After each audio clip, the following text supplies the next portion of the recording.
ভাই রাস্তাটা ক্লিয়ার রাখবেন, প্রথম অনুরোধ আমার। রাস্তাটা মানুষ যাতে চলাচল করতে পারে তার ব্যবস্থা রাখবেন।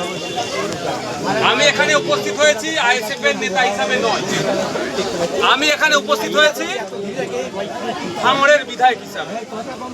সুতরাং আপনার কোনো অভাব অভিযোগ থাকলে আমার সাথে কথা বলতে পারে। আমার যদি ক্ষমতা থাকে আমি সমাধান করব, আর নাহলে কিভাবে সমাধান করা যায় সেটাও বলবো। আপনি তৃণমূল করতে পারেন, আপনি বিজেপি করতে পারেন, আপনি সিপিএম করতে পারেন, আপনি আইএসএফ এর ঘোর বিরোধী হলেও আপনি এখানে আসলে আপনার যে অভিযোগ আমি শুনতে বাধ্য। নির্দ্বিধায় যে কেউ আমার কাছে আসতে পারে, আমি বিধায়ক, আমি তাকে পরিষেবা দিতে বদ্ধপরিকর। কেউ যদি বলে তোরা আমাকে ভোট দিসনি, হ্যান করিনি, ত্যান করিনি, সেটা সংবিধান বহির্ভূত কথা বলে, ও দেশদ্রোহীর মতো কথা বলে। আমি যখন ভোটে লড়াই করেছিলাম 2021 সালে সংযুক্ত মোর্চা তথা আইএসএফ এর আমি প্রার্থী ছিলাম। এখন আমি সংযুক্ত মোর্চা বা আইএসএফ এর থেকে আমার পরিচয় উঠে কি আমি ভাঙড়ের বিধায়ক। সুতরাং ভাঙড়ের প্রত্যেকটা মানুষকে পরিষেবা দেওয়া আমার দায়িত্বের মধ্যে পড়ছে। আমার এখতিয়ারের মধ্যে পরিষেবা হলে আমি প্রদান করব। আপনারা জানেন গত 10 তারিখে আমাদেরই ভাঙড়ের, আমার সাথে তার রাজনৈতিক পরিচয় আলাদা ছিল। কথা বলে অনেক কাজ করা যায়। রাজনৈতিক পরিচয় তার আলাদা ছিল, থাকতেই পারে, এটা ডেমোক্রেসি। ভারতবর্ষে এত রাজনৈতিক দল আছে, পৃথিবীর ইতিহাসে কোনো দেশে অত রাজনৈতিক দল নেই। এটা বিউটি অফ ইন্ডিয়া। আমাদের দেশের যে বিউটি, এটাই হচ্ছে তার প্রমাণ যে প্রায় 22 থেকে 2300 রাজনৈতিক দল আছে। সারা পৃথিবীতে যদি জোগাড় করা যায় অত দল পাবে না যত ভারতবর্ষে আছে। সেটা আমার সংবিধান আমাকে রাইট দিয়েছে, আমি রাজনৈতিক দল গড়তে পারি। যার যে রাজনৈতিক দল ইচ্ছা গড়বে, ভোট আসলে মানুষকে বলবে, যাকে মানুষ চাইবে ভোট দেবে, এটা সিস্টেম। আমাদের রাজ্জাক খান ভাঙড়ের ভোটার, আর আমি ভাঙড়ের বিধায়ক। আমি প্রথম দিনেই কি বলেছিলাম যে রাজ্জাক্কার খুনিদের আমি শান্তির ঘুম ঘুমোতে দেব না। কিন্তু রাজ্জাক খান তৃণমূলের থেকে বড় পরিচয়, উনি ভাঙড়ের একজন ভোটার। আর আমার নিজের পরিচয় আইএসএফ এর চেয়ারম্যানের থেকেও এখানে দাঁড়িয়ে আমি আজকের ডেটে আমি ভাঙড়ের বিধায়ক। সুতরাং আমি বিধায়ক, আমার এলাকার একজন খুন হবে, যে বা যারা খুন করেছে তাদের বিরুদ্ধে আমার লড়াই চলবে। সবসময় সামনে দাঁড়িয়ে লড়াই করতে হবে এরকম ব্যাপার নয়। আমি এটাও পরিবারকে জানিয়েছি, আমার মাধ্যম দিয়ে প্রয়োজনে ব্যাকডোর থেকে আমি সহযোগিতা করব, কিন্তু রাজ্জাক্কার খুনিদের কিন্তু আমি শান্তির ঘুম ঘুমোতে দেবো। রাজনৈতিক প্রতিদ্বন্দ্বিতা আছে, এটা ডেমোক্রেসি। যাকে ভালো লাগে বিজেপি করে, যাকে ভালো লাগে তৃণমূল করে, যাকে ভালো লাগে আইএসএফ করে, যাকে ভালো লাগে সিপিএম করে, আরো অনেক দল আছে। ভালো যার লাগবে সেটা করবে। এটা আমার দেশ সেই স্বাধীনতা দিয়েছে, আমি এটা আটকাতে পারবো না।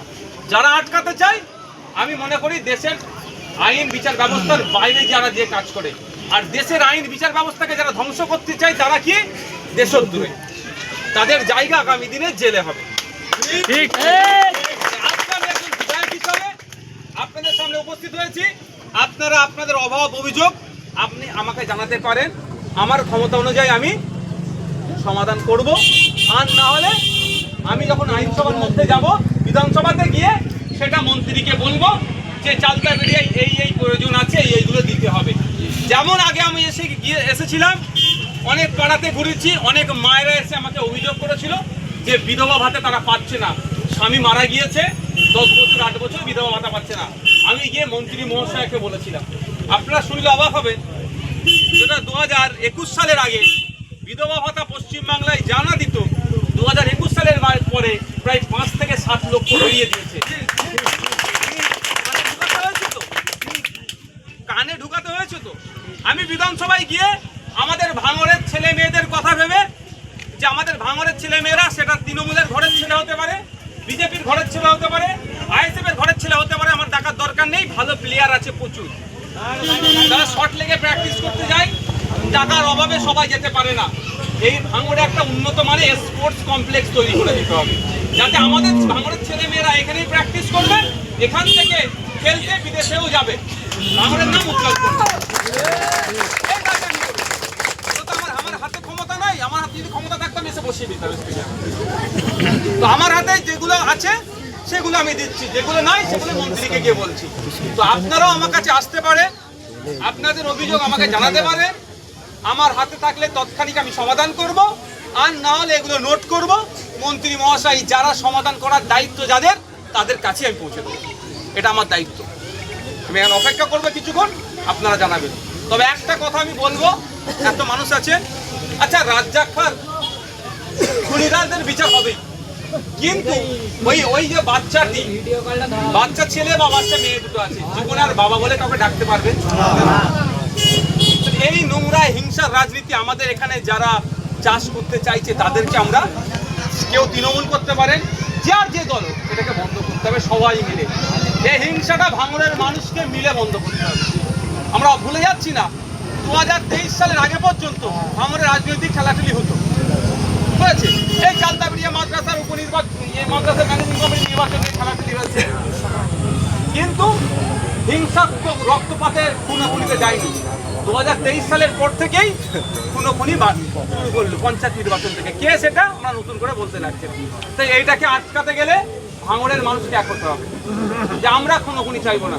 তৃণমূল করেও, আইএসএফ করুক, কংগ্রেস করুক, সিপিএম করুক, বিজেপি করুক, এক জায়গায় বসে আমরা চা খাবো। এই শপথটা আমাদেরকে নিতে হবে, নাহলে আজকে রাজ্জাক গেছে, কালকে অন্য হয়ে যাবে। ও তো বলছে কি 5টা খুনোদয় হবে, উনি বললেন না যে আগে আমি খুন হবো তারপরে আমার 5 জন খুন হবে, এটা বলেন। এই সাহসটা ভাইজানের মুখে আছে। আমি ভাঙড়ের বিধায়ক, পঞ্চায়েত নির্বাচনের সময় আমি মমতা ব্যানার্জির কাছে ছুটে গিয়েছিলাম যে প্রয়োজনে মমতা ব্যানার্জি বলুক, আমি সব প্রার্থী তুলে নেবো, ভাঙড়ে শান্তি চাই। এটা নোটোরিয়াস ক্রিমিনালের সাথে আমার পার্টি। আমি আমার ভাঙড়ের মানুষের শান্তির জন্য বলেছিলাম আমি প্রার্থী পর্যন্ত তুলে নেবো, হিংসা না হয়, মানুষটা খুবই ভালো। কিন্তু মমতা ব্যানার্জি তখন আমাকে সময় দেয়নি, ওনার মূল্যবান সময় আমাকে দেয়নি।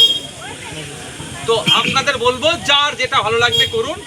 দিনের শেষে রাত্রি যখন ঘরে ফিরবেন না, ওটা মাথায় রাখবেন, ঘরে স্ত্রী হোক, মা হোক, বাপ হোক, ছেলে হোক, মেয়ে হোক, আত্মীয় অপেক্ষা করছে যে আমার বাবা বাড়ি, আব্বা বাড়িতে ফিরবে, আমার কাকা জ্যাঠা মামা মাসি পিসি বাড়িতে আসবে, এটা মাথায় রাখবেন। সুতরাং হিংসাতে জড়িয়ে পড়বেন না।